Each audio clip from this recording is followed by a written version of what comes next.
असफलता से सफलता की ओर आखिरकार प्रक्षेपण की घड़ी आ ही पहुंची। इस क्षण के लिए हम लोगों ने 7 बरस अथक परिश्रम किया था। हमारे दल के सभी लोग सांस थामे भारत के पहले उपग्रह प्रक्षेपण यान यानी सैटेलाइट लॉन्च व्हीकल SLV-3 के प्रक्षेपण की प्रतीक्षा कर रहे थे। उल्टी गिनती शुरू हुई। 10, 9, 8, 7, 6, 5, 4, 3, 2, 1, लिफ्ट ऑफ। पहले चरण का प्रदर्शन बहुत बढ़िया रहा। हम मंत्रमुग्ध खड़े देख रहे थे। हमारी आशाएं SLV-3 के रूप में उड़ान भर रही थी। अचानक जैसे सपना टूटा, दूसरा चरण नियंत्रण से बाहर हो गया और 317 सेकंड बाद उड़ान समाप्त करनी पड़ी। पूरा ढांचा समुद्र में जा गिरा। हमारी आशाएं धराशायी हो गईं। एक पल जादू था और दूसरे ही पल गहरी हताशा। हम में से ज्यादातर के लिए यह घटना एक बड़ा सदमा थी। मैं क्रोध और हताशा से भर उठा।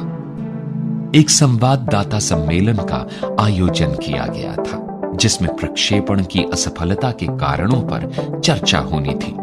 मैं SLV-3 की असफलता के लिए खुद को जिम्मेदार मान रहा था और मन ही मन डर से कांप रहा था।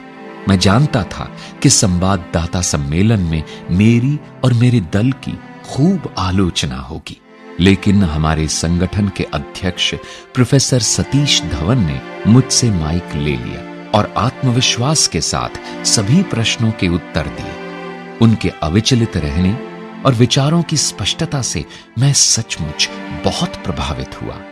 प्रोफेसर धवन ने कहा, यह अभियान बहुत जटिल होते हैं। हमें पता लगाना होगा कि गलती कहां हुई, गलती ठीक करनी है और फिर निश्चित रूप से देखना है कि ऐसी गलती दोहराई न जाए। और फिर उन्होंने कहा, मुझे पूरा विश्वास है कि ठीक 1 साल के अंदर हम एक उपग्रह को सफलतापूर्वक पृथ्वी की कक्षा में स्थापित करने का लक्ष्य प्राप्त कर पाएंगे। उनके इस वाक्य ने मेरी बहुत हिम्मत बंधाई और मैं जोश से भर उठा। पिछले सप्ताह भर मैं नाम मात्र ही सोया था। मैं सीधा अपने कमरे में गया और बिस्तर पर जा गिरा। ठीक 1 साल बाद 18 जुलाई 1980 को एक बार फिर पूरे देश की निगाहें हम पर थी। भारतीय अंतरिक्ष कार्यक्रम का भविष्य बदल देने वाले प्रक्षेपण की घड़ी आ पहुंची थी। तड़के ही SLV-3 ने उड़ान भरी। उपग्रह कक्षा में सफलतापूर्वक स्थापित हो चुका था और तब मैंने अपने जीवन के सबसे महत्वपूर्ण शब्द बोले। Mission director calling all stations. सभी चरण सफलतापूर्वक पूरे कर लिए गए हैं और उपग्रह रोहिणी अब अपने ग्रह पथ में है।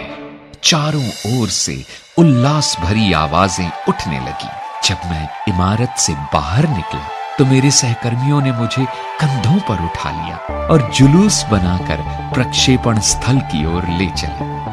वो मेरे जीवन का सबसे गर्व भरा और सबसे सुखद क्षण था।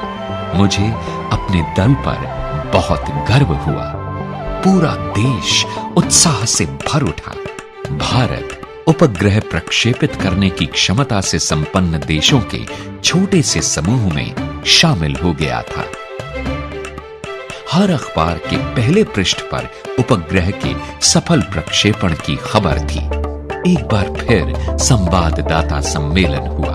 मैंने प्रोफेसर धवन से अनुरोध किया कि संवाददाता सम्मेलन वे ही संबोधित करें।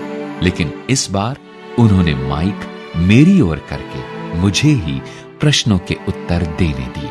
उन्हें पता था कि इस परियोजना पर मैंने कितना श्रम किया है और उन्हें लगा कि प्रश्नों के उत्तर मुझे ही देने चाहिए।